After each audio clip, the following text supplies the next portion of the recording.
Hi, it's Lipstick Al. Thanks for watching today. I wanted to do something that I've never done before and which also is kind of like a difficult thing for me to do. I'm just gonna admit it. All right, so thank you for watching. If you are subscribed, thank you for being subscribed. If you haven't already, would you please? All right, so I'm gonna show you, I raided something from my kitchen. A little loaf pan. Oh, things are falling. Hold that thought.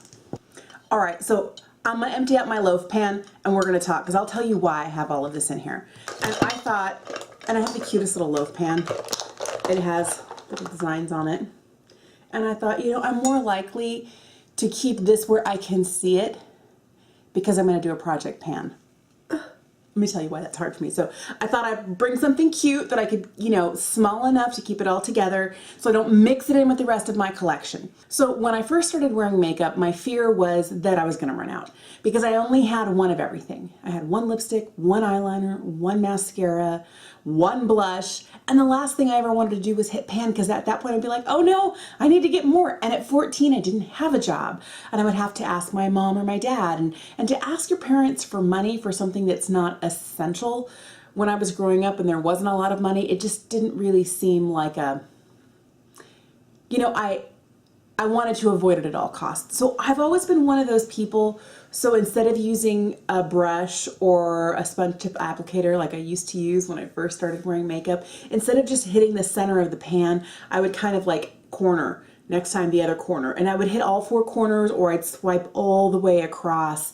And I've always been like that, because to me, to see a pan, all of a sudden what was beautiful now is ugly. And I know it's not true, because I'm trying to change my thinking from when I see pan, it turns into most loved, most used, most adored, must use it.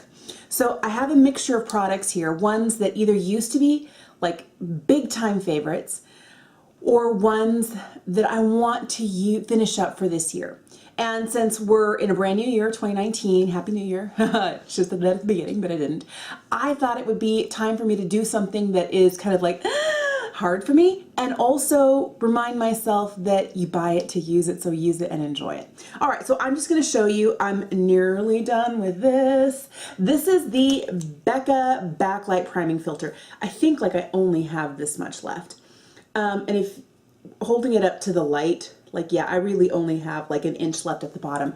This has been one of those things I've had for probably a year and a half. I like it. I'm wearing it today underneath my makeup. I love the subtle glow that it gives. I love the hydration that it provides. So this is going in my little loaf pan, things to use up. I have a lot of foundations, and I did a foundation purge this last summer, but I thought, what was one of the ones that I rediscovered that I really like the way that it looks, I like the way that it wears, and I might be able to, if I use it regularly, reasonably expect to finish. And it's this. It's the IT Cosmetics Your Skin But Better CC Plus Illumination. So this is their CC cream. It has SPF 50 in it. It's very shiny with my lights here, so maybe we'll shining it back here. But this is one you can tell that I've already used a lot of it. I've used probably about half of it. But there's a lot more to go in this tube. Like, you think it's not really that much, but it is. And I use the shade Fair. I can't always use this in the wintertime.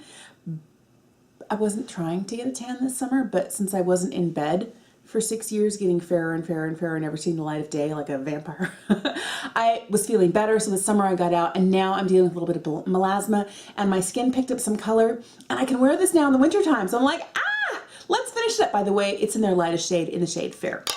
All right, so a powder. This is one I forgot how much I liked. And it's also from IT Cosmetics. This is their Bye Bye Redness powder. Looks like this. And this is in their shade Transforming Porcelain Beige. Now, the one thing I don't like this type of packaging. It's never been my favorite. And I have never ever used the puff that comes down here, because I'm afraid at that point that it's going to deposit way too much product. So I don't know that there's really much of a dent in here. Maybe the top layer has been kind of you know, like shaved off. There's not a big dip in this, but I'd really like to use this. And this is really good for me, like corners of my nose, right along my jawline where I do experience a lot of redness, the end of my nose. I use it all over the face. I even use it to set my under eye, which I normally wouldn't do, but I did today. And you know what? It's not half bad. So this will work all over the face. And I like this for helping to tone down some of that extra redness that I can at times get. All right, another powder that this is obviously on its last legs. There's really not much left. And this was the first time I found that I ever hit pan in the center of a product. And this is like the third one of these that I've hit pan on. And you're down to that little baked tile. It's from Hourglass. It's Diffused Light, their ambient lighting powder in Diffused Light. So it has a slight yellow cast to it. And I'm using a smaller brush now and just kind of hitting the corners, because this stuff is so beautiful and it's so expensive. I refuse to waste it. So I'm almost done with this. I already have a backup. I love that. All right, from there, oh, I forgot about concealers. All right, so there's one concealer I've had for a long time. I'm worried that if I don't use it, it may go bad on me before I do, and I don't want to have that problem. So it's from Charlotte Tilbury. This is the Retoucher. I have the shade 1. So it's one of those twist up clicky pens. There's no window in here. Hang on a sec. Her new Magic Away concealer that looks like this has a little window and it shows you how much you have left. I wish this pen had that, the Retoucher, but this is one of those, it's a very kind of light reflective, cancels out, but it's not thick. It's really thin. It's really natural. And I find that this concealer, just a couple of clicks and you get a little product. So it's not like heavy duty or anything, but I find that when I do that and then I blend it in, it's like my skin, but better. And it works really well, especially on the days that I don't want to wear like a full face of foundation. I'll use this corners of the nose, under the eyes. I have a larger hyperpigmentation spot here. I'll just kind of dab it on the places I want to conceal. And this gives me a really nice, beautiful, like my skin, but just perfected. So I want to try and finish this up this year. The other one that even if I don't finish the whole pot, I'd like to at least see some significant progress. And it's from NARS. There we go. NARS. This is the Soft Matte Complete Concealer. I always know it's like a matte concealer, but I forget. So I have really used quite a bit of this. I used to just stick my finger in here, but I find that the more and more that I do that, the more I'm getting product under my nail and I'm wasting, and I don't like to do that. So I started applying it with a brush. And then I started realizing I had a lot of product creeping up the sides from having, you know, stuck my finger in there. It was getting kind of like a bowl. So I'm trying to use a brush to kind of brush down the sides and stuff. But this is one of those concealers. It's in their lightest shade, Chantilly. I use it under my eyes. It really does help to conceal my really dark hyperpigmentation. I mean, it doesn't take it away completely, but it's very noticeable without makeup. And I do feel like it gives me a lot of coverage, like in this section right here, like the inner tear duct and all the way down here where I have a lot of bluish purple discoloration. And it's a really heavy duty concealer for the redness around my nose. I really like this. I'd like to see me use this a lot more this year. All right, so from there, we've already talked powders, concealers, base, we're done.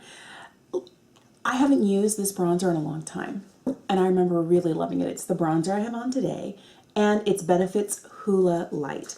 This is basically brand new. I mean, there's no dent. I'm trying to look. There's no dent in this. I want to see if I can't at least hit pan, at least dent it. Use this as regularly as possible.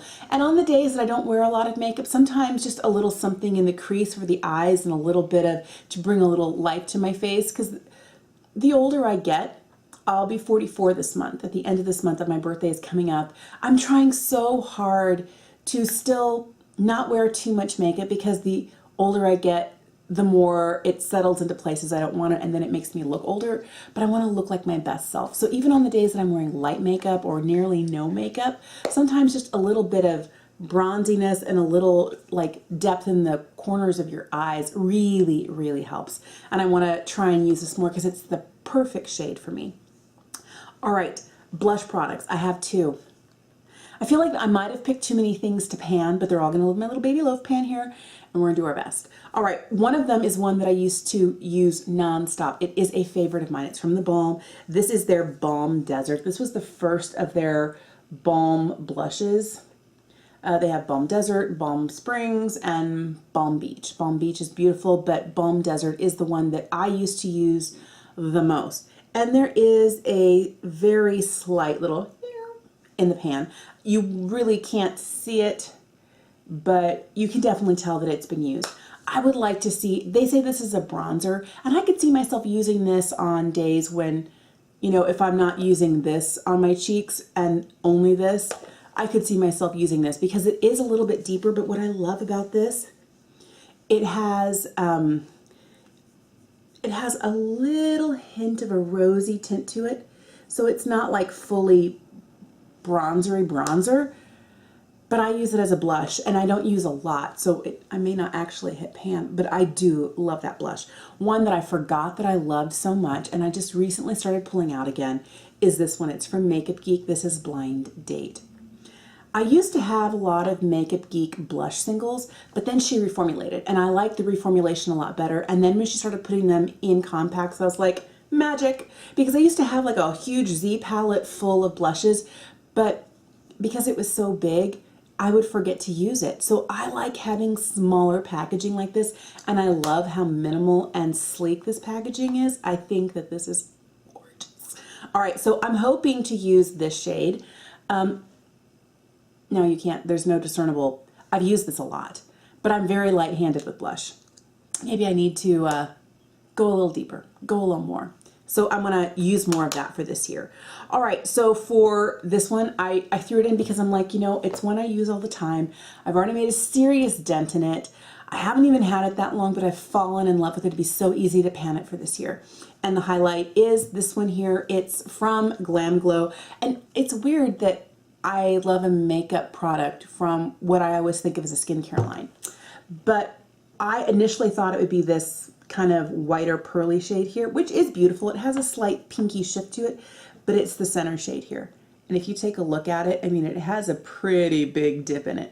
I've used all of them. I can't use this darkest shade on my cheeks, but I use it on my eyes. And I really do live for this. And it's the highlight I'm wearing today. It's subtle. But if you see it on the tip of my nose here, it can be a little not subtle. I basically have this all over. Sometimes I'll take a brush. Let me grab one. This is the highlighting brush that I use. It's from Wayne Goss. This is the airbrush. I'll dip it in the powder. I won't put any more on because like I need any more. And I'll start here on my cheekbones, and then I take a little bit up like right through here because I think that if I get a little bit right over the arch of my brow, it gives my brows a little bit of a lift. Sometimes I'll even hit the underside.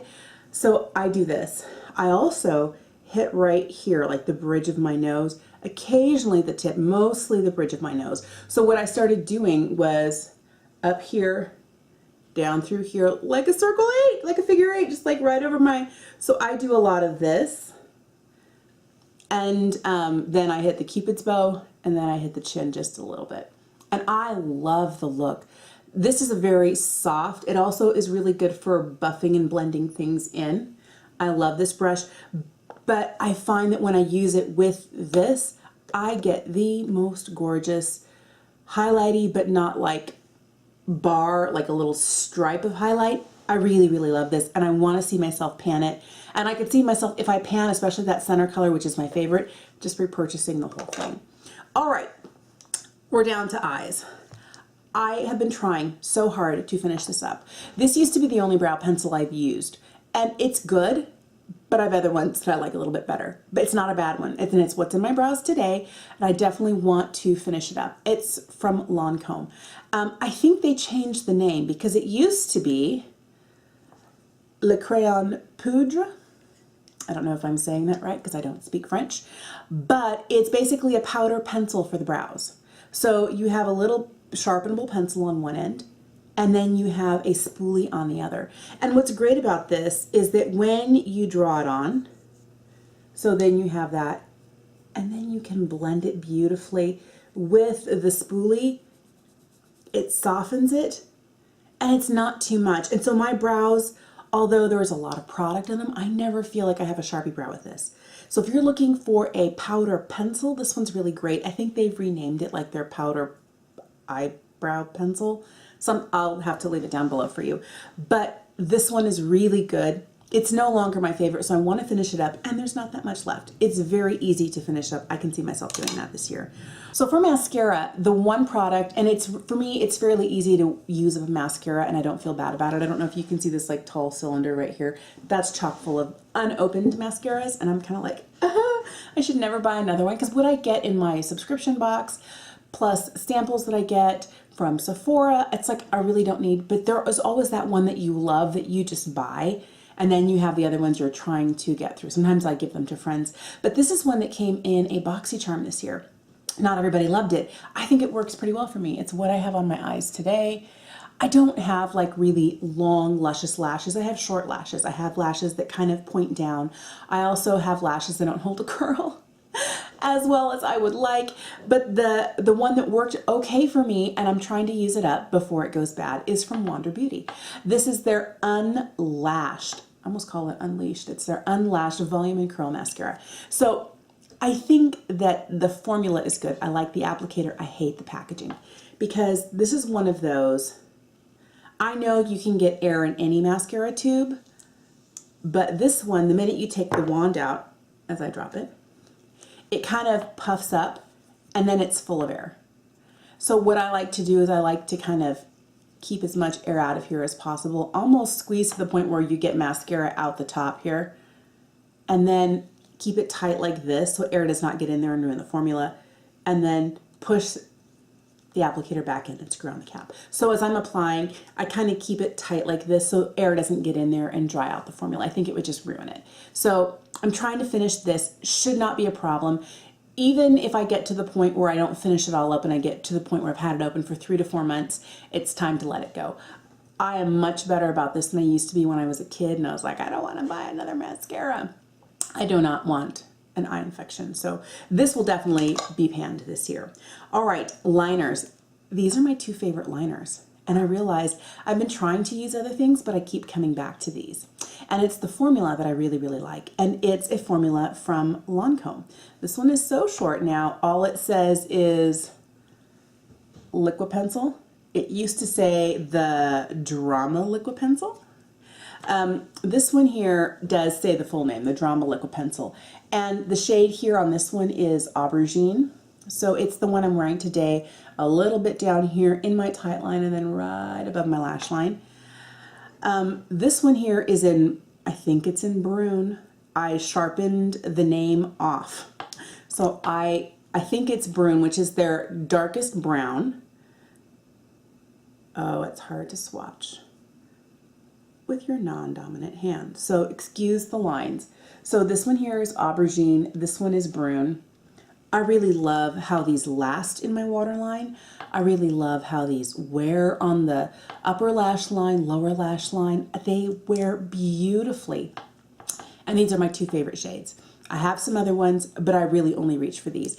And since, you know, this one is more than half gone, this one is at least a third gone, it shouldn't be that difficult for me to finish at least this one and make really good headway on this one for the year.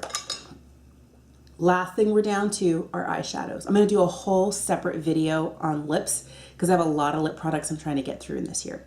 All right, so most of what I'm wearing for my eye look today, most of it, comes from this. This is the Smashbox Covershot Golden Hour eyeshadow palette.